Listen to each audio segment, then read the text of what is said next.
देश में एक बार फिर से जनगणना की तैयारी शुरू हो गई है। सरकार ने 2027 में होने वाली 16वीं जनगणना की अधिसूचना सोमवार को जारी कर दी है। खास बात यह है कि इस बार जातिगत आंकड़ों को भी जनगणना में शामिल किया जाएगा।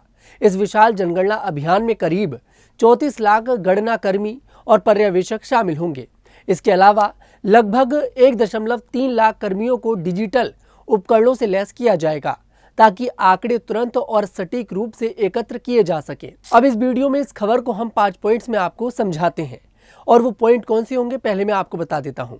कब और कैसे होगी जनगणना, आखिरकार जनगणना कब से शुरू होगी, कब खत्म होगी, कितना टाइम इसमें लगेगा, और दूसरा पॉइंट है कि इस बार की जनगणना में क्या है खास, क्योंकि देखिए 2011 में जनगणना हुई थी इससे पहले, और अब यहाँ पर तकरीबन 6 साल लेट जनगणना हो रही है। इस बार की जनगणना में क्या खासियत है, क्योंकि इस बार की जनगणना की बहुत ज़्यादा चर्चा हो रही है। उसके बाद तीसरा पॉइंट है कि देरी से जनगणना क्यों हो रही है।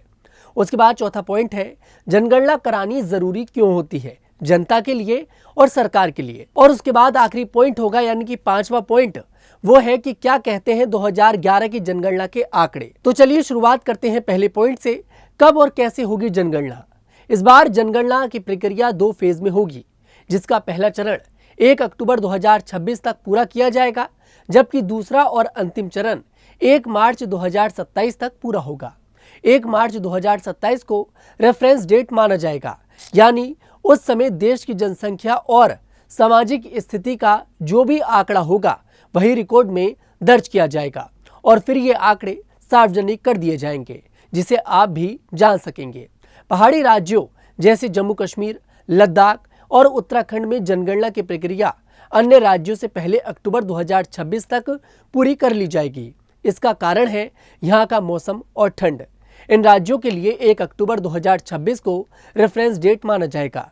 जनगणना की पूरी प्रक्रिया 1 मार्च 2027 तक खत्म हो जाएगी, यानी कि पूरी प्रक्रिया लगभग 21 महीनों में पूरी होगी। इसके बाद जनगणना का प्राइमरी डेटा मार्च 2027 में जारी होगा, जबकि डिटेल डेटा जारी होने में दिसंबर 2027 तक का वक्त लगेगा। इसके बाद लोकसभा और विधानसभा सीटों का सिलसिलेवार परिसीमन 2028 तक शुरू होगा। इस दौरान महिलाओं के लिए 33% आरक्षण भी लागू किया जा सकता है, यानी 2027 के लोकसभा चुनाव से पहले महिलाओं के लिए रिजर्वेशन की तस्वीर साफ हो सकती है। इस विशाल जनगणना अभियान में करीब 34 लाख गणना कर्मी और पर्यवेक्षक शामिल होंगे। इसके अलावा लगभग 1.3 लाख कर्मियों को डिजिटल उपकरणों से लैस किया जाएगा। अब आपको समझाते हैं दूसरा पॉइंट कि इस बार की जनगणना इतनी खास क्यों है। इस बार की जनगणना प्रक्रिया खास है क्योंकि भारत की आज़ादी के बाद पहली बार जनगणना में जातियों की गिनती भी की जाएगी। इसके लिए जनगणना की फॉर्म में जाति का एक नया कॉलम बनाया जाएगा। जाति की गिनती पिछले कुछ सालों से एक बड़ा राजनीतिक और चुनावी मुद्दा बन चुका है। कांग्रेस नेता राहुल गांधी के साथ साथ आरजेडी और समाजवादी पार्टी जैसी विपक्षी पार्टियां लगातार सरकार पर जातीय जनगणना करने का दबाव बना रही थीं। इसी वजह से इस बार की जातीय जनगणना बेहद खास है। दूसरी वजह यह है कि ये भारत की पहली डिजिटल जनगणना होगी। मोबाइल ऐप्स, स्वयंगणना विकल्प और आधार बायोमेट्रिक और एआई जैसी आधुनिक तकनीकों का उपयोग डेटा संग्रह को तेज और सटीक बनाएगा। इससे डेटा विश्लेषण और परिणामों की उपलब्धता में समय की बचत होगी। 2025 की जनगणना न केवल जनसंख्या के आंकड़े अपडेट करेगी, बल्कि जातिगत गणना, डिजिटल तकनीक और परिसीमन जैसे कदमों के माध्यम से भारत की सामाजिक, आर्थिक और राजनीतिक संरचना को नया आकार देगी। यह सामाजिक न्याय, संसाधन वितरण और शासन में पारदर्शिता के लिए एक महत्वपूर्ण कदम है। अब बात करेंगे तीसरे पॉइंट की कि आखिरकार इस बार की जनगणना इतनी ज्यादा देरी से क्यों हो रही है। आपको बता दें, भारत की जनगणना अधिनियम 1948 के प्रावधानों के तहत की जाती है। केंद्रीय गृह मंत्री के तहत आने वाले office of registrar general and census commissioner जनगणना करवाता है। भारत में हर 10 साल के अंतराल पर जनगणना कराई जाती है।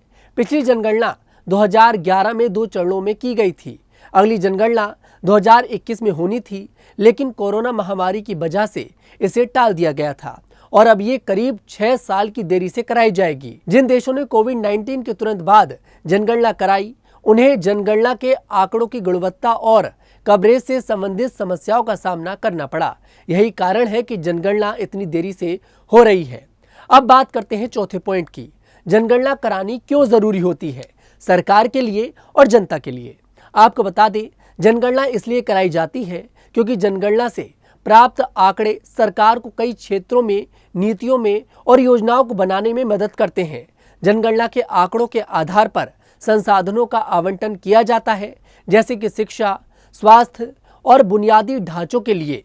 जनगणना के आंकड़े विकास की प्रगति को मापने और भविष्य की योजनाओं को बनाने में मदद करते हैं। जनगणना से हमें जनसंख्या की संरचना, जैसे कि आयु, लिंग, शिक्षा और व्यवसाय के बारे में जानकारी मिलती है।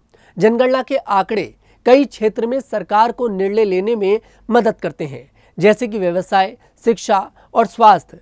यहाँ पर ये जो जनगणना होती है, ये सरकार की तो मदद करती है, साथ के साथ ये देश की जनता की भी मदद करती है। अब बात करते हैं आखिरी पॉइंट की, यानी कि पांचवें पॉइंट की। क्या कहते हैं 2011 की जनगणना के आंकड़े।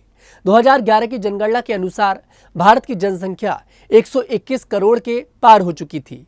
इसमें 62.37 करोड़ पुरुष और 58.65 करोड़ महिलाएं थीं। 2001-2011 के दशक में जनसंख्या में 18.1 करोड़ से अधिक की वृद्धि हुई। वहीं 2001-2011 के दशक में जनसंख्या वृद्धि 17.64% थी। वहीं पॉपुलेशन डेंसिटी 382 व्यक्ति प्रति वर्ग किलोमीटर थी, जबकि लिंगानुपात 943 महिलाएं प्रति 1000 पुरुष था। ये वीडियो आपको कैसा लगा कमेंट सेक्शन में जरूर बताइएगा। मैं तनुज दीक्षित फिर आपसे मुलाकात करूंगा, तब तक के लिए हमारे साथ देखते रहिएगा न्यूज़ 15।